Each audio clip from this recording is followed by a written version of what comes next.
Kasenian balik lagi bersama Cik Edi di Gerbek.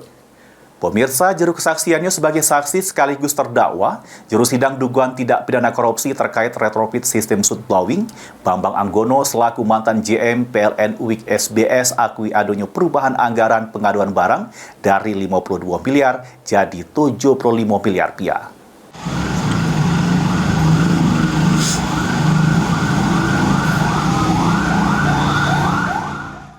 Sidang perkara dugaan tindak pidana korupsi terkait retrofit sistem sud blowing atau penggantian komponen suku cadang di PLTU Bukit Asam yang melibat ketiga terdakwa pada lagi digelar di ruang Tipikor Pengadilan Negeri Palembang.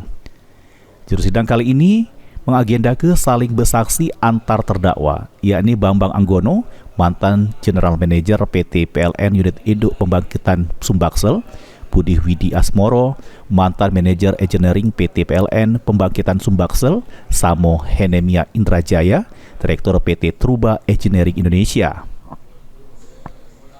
Juru persidangan Bambang Anggono mengungkapkan kalau proyek pengaduan retrofit sud blowing di PLTU Bukit Asam ini dilakukan melalui kontrak begawe dengan PT Truba Engineering yang dipimpin terdakwa Nehemia. Serta Bambang juga mengungkap ke awalnya pengaduan retrofit sud blowing di PLTU Bukit Asam ini pada awal tahun 2017 sebesar 52 miliar, tapi pas bulan Agustus 2017 berubah jadi 75 miliar.